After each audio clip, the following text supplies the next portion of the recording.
Water ripples and animated foam can add so much life and magic to an animation, and today I'm gonna show you how to create them in Blender.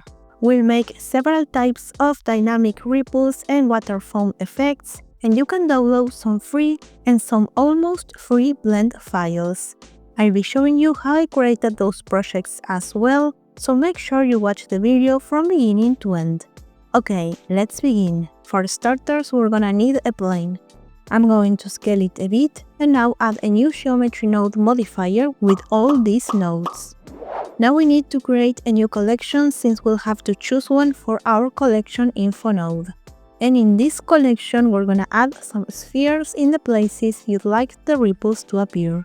These spheres will give us the ripple's circular shape. Choose the new collection and set this node to relative.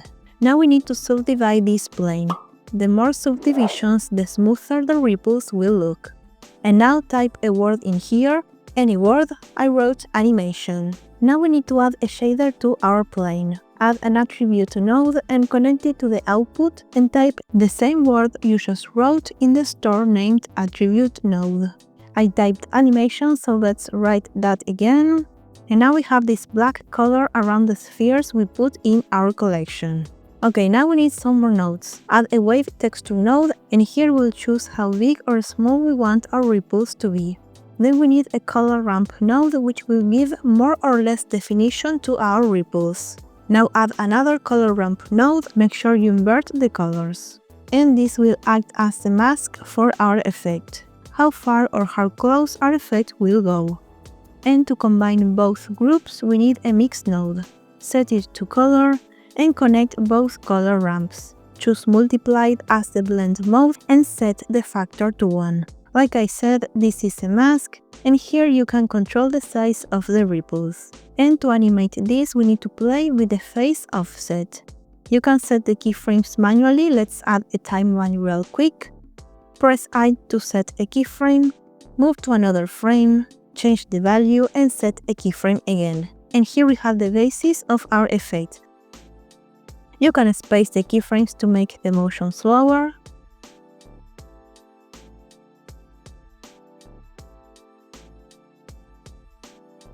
Another way of animating this node is by using an expression. Type #frame/ and the number you'd like. I chose 30 and let's hit play. If the ripples are going backwards, you can simply type a negative number instead. And the bigger the number, the slower the animation. I'm gonna leave it I-25. And now let's add another effect. Duplicate the mix node and add a color ramp node and a noise texture node. This will break the ripples so they are not that perfect.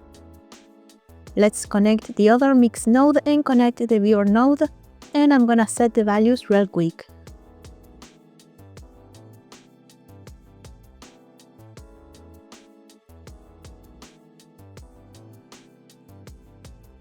Let's see it in action. And finally we need a mix shader node, a transparent node, and an emission node, so we can control the color if we like. We can also change the strength value and even enable bloom. And set the blend mode to alpha blend, and now our ripples have a transparent background. And this is how the final node tree should look like. You can get a high resolution screenshot for this material and for the materials we are about to create, so you can check the values out. And if the ripples have a weird motion near the center, you can simply make that sphere smaller until it disappears. Let's add a plane to create the water real quick.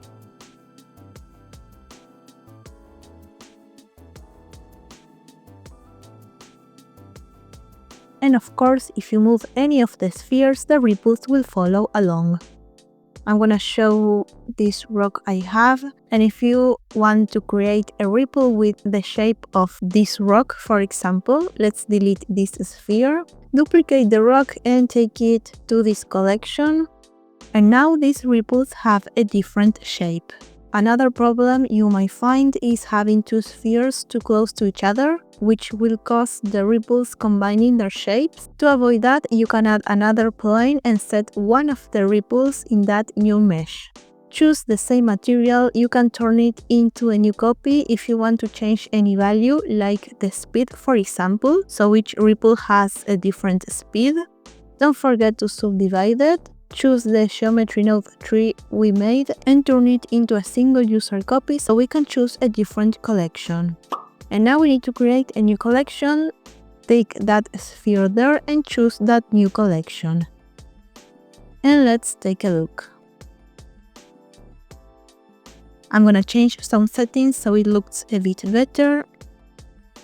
And let's create a simple lily pad real quick. Add a circle, scale it a bit and place it. Fill it and insert face. Let's make it a bit thicker with a solidify modifier and I'm gonna paint it green. You can create a more complex material if you like. Let's change the values and I want the sphere to be smaller. And let's give a different look to this ripple, so let's change some values in the shader editor.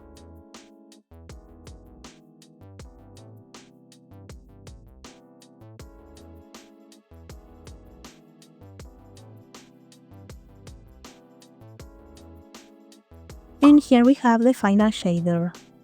To make the ripples follow the lily pad along, here we have a very simple animation. The lily pad goes from one side to another one, and we simply need to parent the plane to the lily pad. So select the plane, now the lily pad, Ctrl P and parent object. Now we also need to parent the sphere to the lily pad.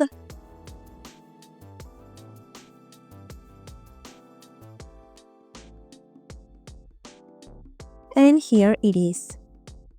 One of the free blend files you can download is pretty similar to this, except I use empties to animate the lily pads.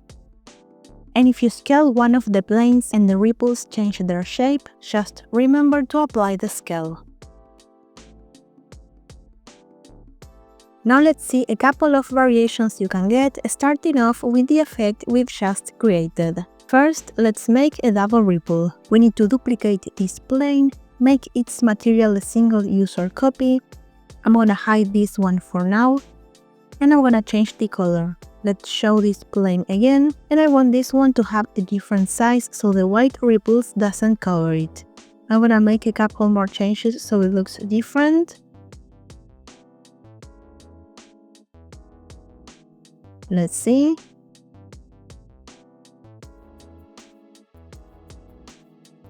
And you could change the speed slightly too.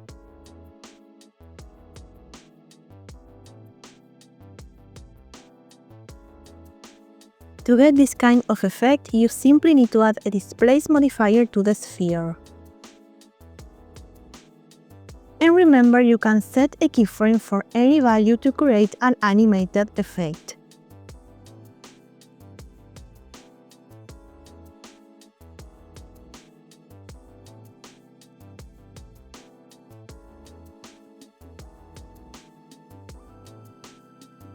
And instead of adding several keyframes, you can add only one and later add a noise modifier. You'll need to tweak the values until the effect is a bit more subtle. Back to our base shader, let's create another variation. To get this look, take the attribute and the color ramp nodes, plug the color ramp into the mix shaders factor, and we need only these nodes to create this effect. You obviously don't need all the other nodes anymore. And now add a displace modifier to the sphere. And remember, you can set a couple of keyframes to animate the displace modifier like I just showed you. I'm gonna copy the first keyframe to create a looped animation, and here it is. For my next effect, I'm gonna start with one of the blend files you can download for free, and we're gonna need a couple more nodes. Connect the attribute node to the mix node, now connect the mix node, and change the distortion value. You could even set some keyframes to animate the distortion. And you can also add a mapping node here to keep changing the look of your ripples and even animate any of these values.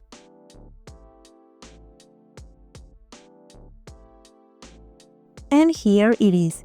And you can even combine some of these techniques to achieve something different by layering several planes, each one with a different shader. You can get this blend file if you'd like to, and I'll be covering more techniques I used to create this project at the end of this video. Now let's create a more complex ripple, one with a custom shape like the one I made for this project. You can actually download a free blend file with this type of animation. The big ripple has a bit of a more complex animation, we're gonna dive into that one later.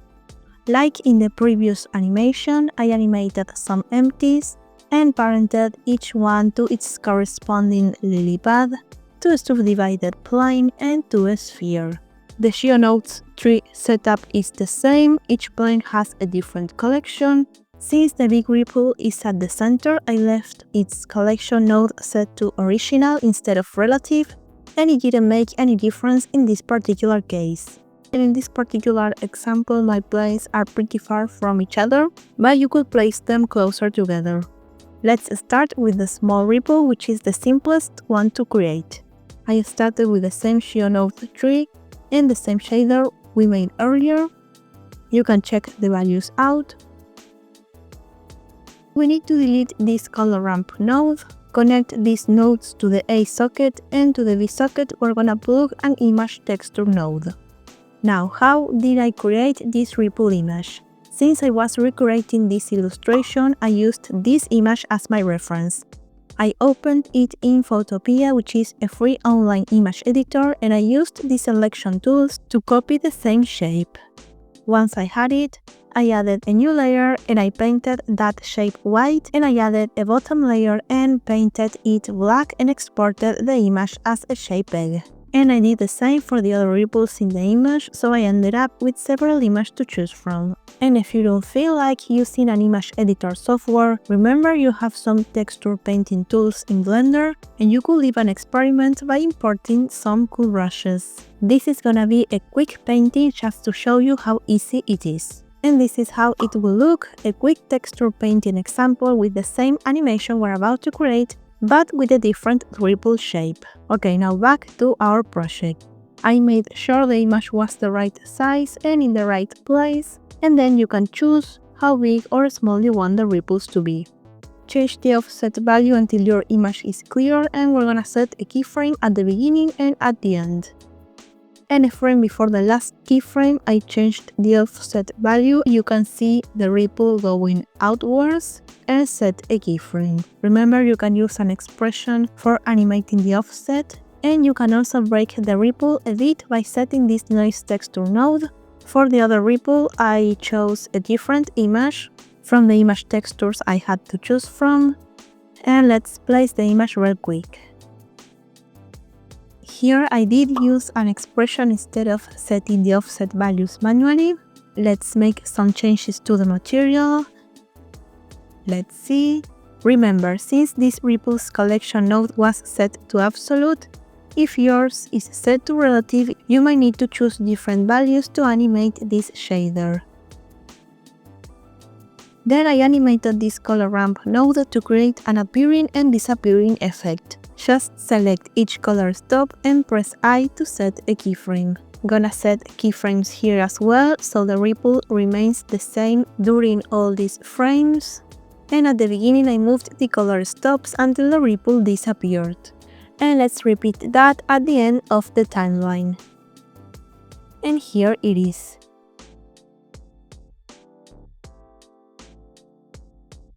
And then I animated the scale of the plane so the ripple appears, gets bigger and then disappears.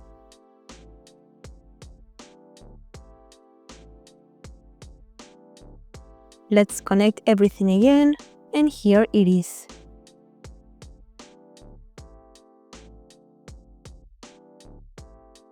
And here we have both ripples.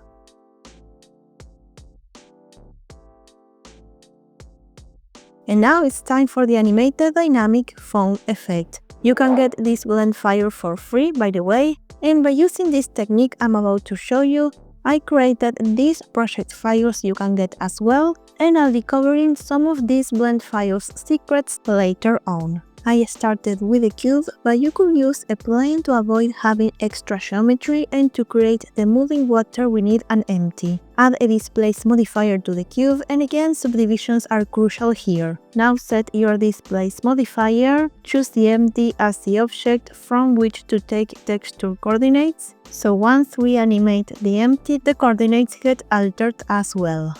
Now we need a vertex group and assign all the vertices. Another thing you could do is set different weights for the vertices in edit mode or in weight paint mode, so the motion decreases along those vertices. Back to our project, choose the new vertex group, and let's create a new texture for the displace modifier.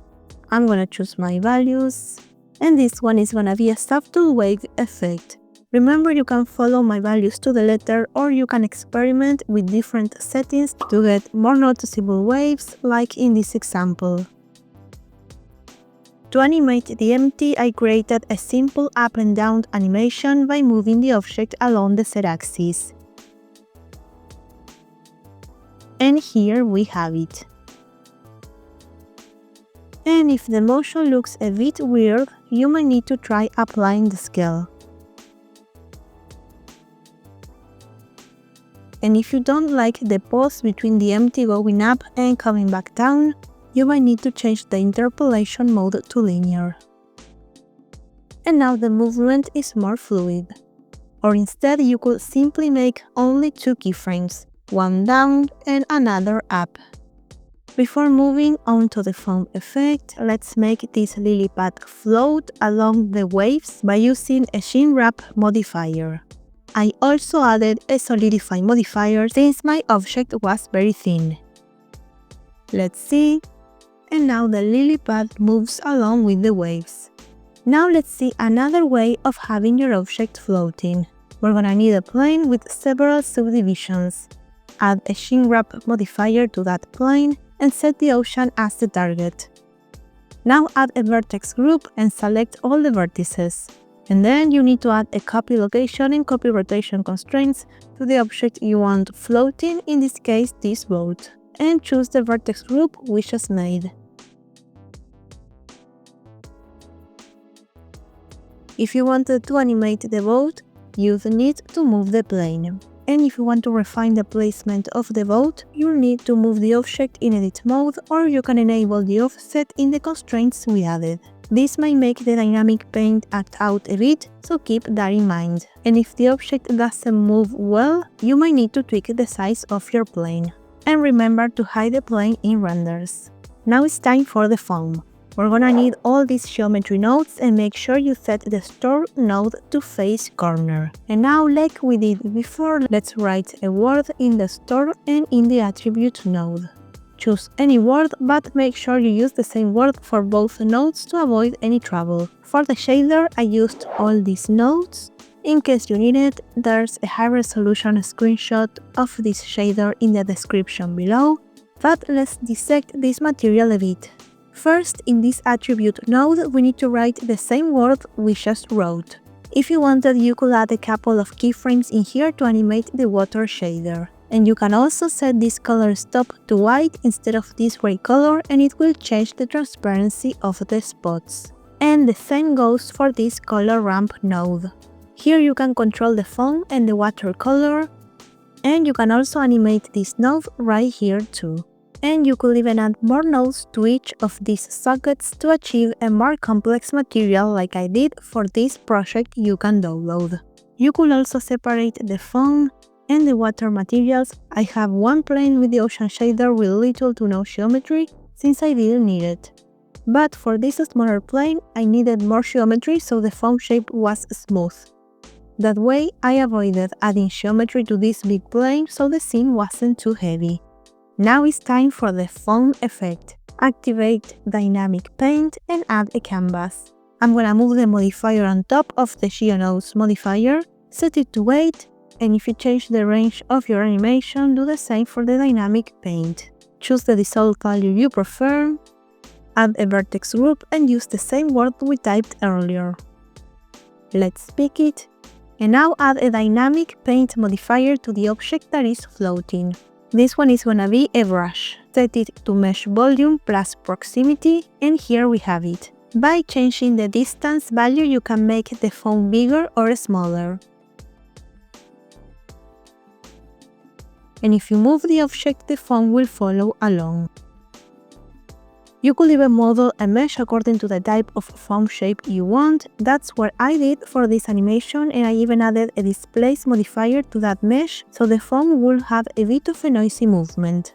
And to hide this mesh but keep the dynamic paint effect, you'll need to add a transparent material and set the blend mode to alpha blend.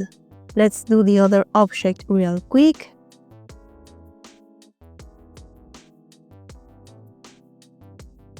And now each object has a different distance value.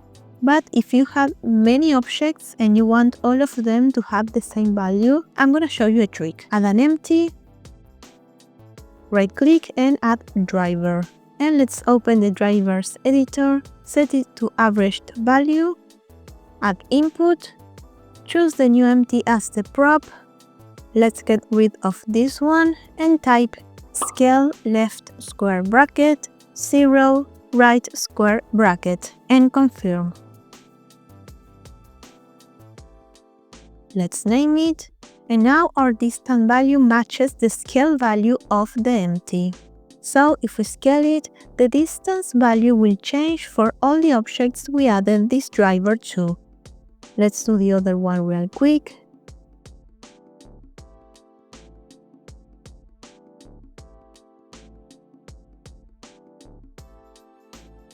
And now we actually have new possibilities, like for example, animating the scale of the empty, so the foam changes in size throughout the animation. And we could also add only one keyframe instead, and add a noise modifier like I showed you earlier.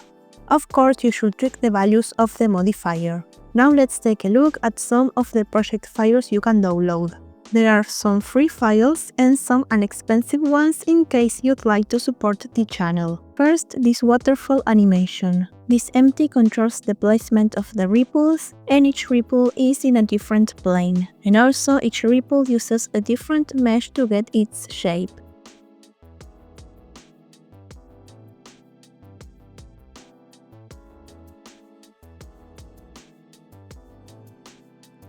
Let's see the other ripple. And this one uses this other mesh, which is a sphere with a bit of a deformed shape. And this other empty, along with a displace modifier, controls the movement of the water. For this one, I used a plane with the shrink wrap modifier method, so to animate the boat, you'll need to move the plane and set a keyframe. And if you want the boat to simply float in the ocean, just delete the keyframes. To make the ocean glow, I enabled bloom, but I also set this white color's value to a number higher than 1. And of course, you can change that value if you like.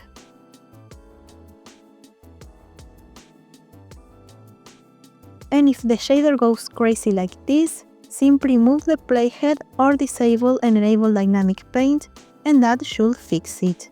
In this project, you have two different shaders to pick from for the ocean. One with straight lines and the other one with bit of wavier ones. And finally, this blend file I showed you earlier. You can move this empty to place all the objects, and we have two meshes for the island, the grass and the dirt, and one mesh with a displace modifier that gives both the foam and the ripples their shape. So of course, if you change the shape of this object, both the foam and the ripples will change their shapes as well.